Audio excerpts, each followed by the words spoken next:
So, good afternoon mga boss, madam. Awareness lang pala ito sa lahat ng nagtatrabaho dito sa Bacolod at reliance sa mga valid IDs. Okay? And nawalan pala ako ng IDs like yung pag-ibig ko, PhilHealth, like my license, driver's license, UMID, yun yung nawala. So, share ko lang sa inyo na kung kukuha kayo ng replacement, okay, always make sure that ang affidavit of loss nyo is original. Okay? Dahil, kung hindi original yan, pabalik-balik ka na. Amo na ginimo nila sa akong subong. Kaso siyempre may salaman ko, hindi man ko perfecto nga tao, nagsalamang gituod. So, that's why I'm giving this to you for free to be aware. Okay? So, listen carefully. And this is the worst. Kumuha ako kanina, pag-ibig loyalty card. Problem is, so you need to be early para makakuha ka ng much better na number para magpila.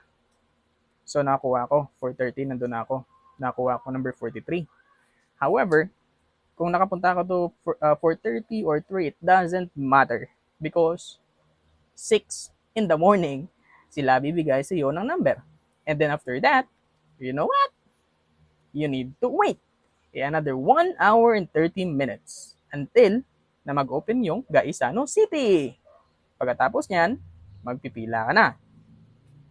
Yung nangyari doon, so first na ginawa ko talaga, okay, pinakita ko sa guard yung documents ko, affidavit of loss, and then form, and then nag-ask pa ako kung ano pang kailangan ko.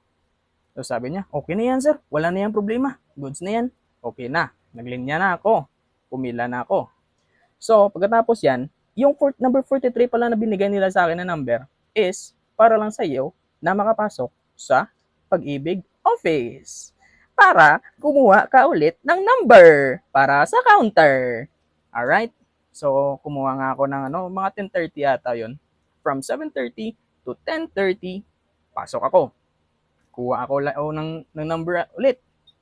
H40 I think. Counter 3. So, yun yung nangyari.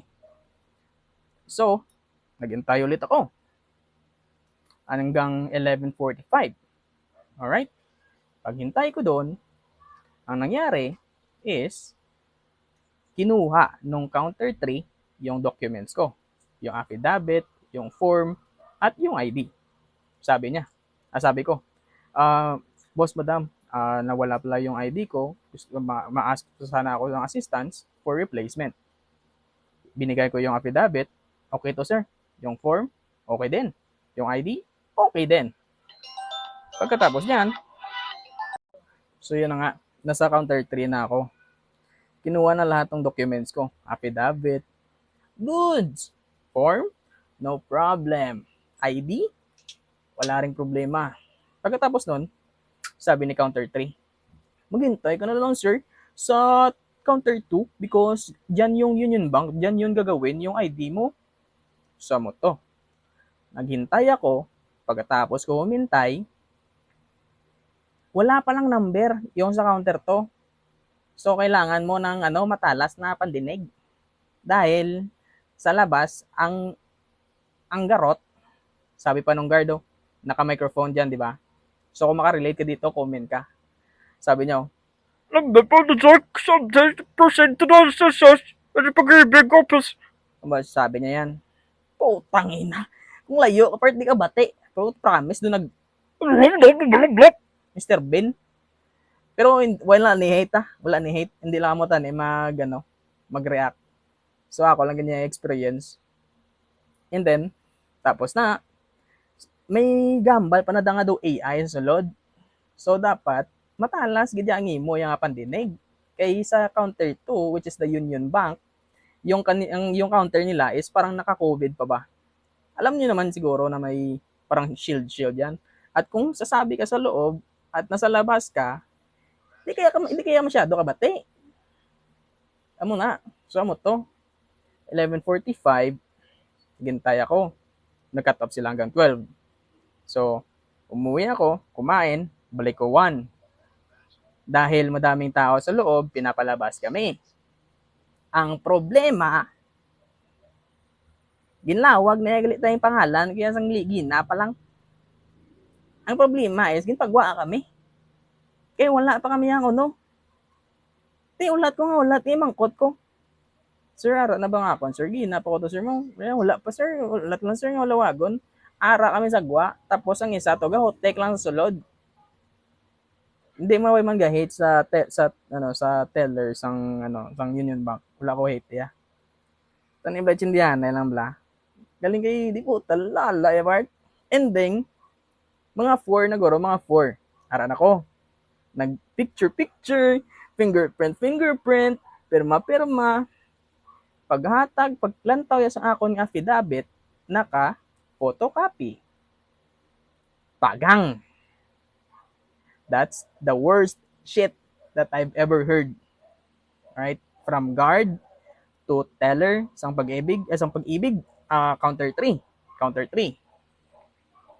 Okay, yung documents mo, sir, wala yung problema.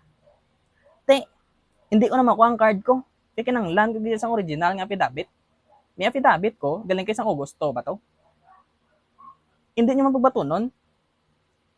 So, wala gid ko may mahimo. Amo to. I just wasted from 4:30 to 4, 12 hours and a half. So, awareness Pag once mag-replace ka mo, always make sure na yung affidavit of loss nyo is original. Kung magkuha mo sa abogado, damo, ana. Okay. Kung isa lang yatag nila si mo, kaluluoy ka lang. Sigurado, gina. So, amo na. Awareness lang na sa sa aton yung mga kapatid na nabigo ko. Pero goods lang. Hindi ta perfecto. May sala ko. Huwag ko balo kung na-accept man ba nila ang sala nila. Pero tani ma-communicate man sila bla. From counter 1 to counter 2 to counter 3 lang na mo. Tani kung ginambalan sa counter 2, nga ambalan na counter 3, nga if ang affidavit is photocopy, make sure nga hindi na pagbato na, i-decline na para makapuli na nadaso ng isa. Kag makakuha sang original, kag makabalik. Okay? Peace. Peace, yo. Bye.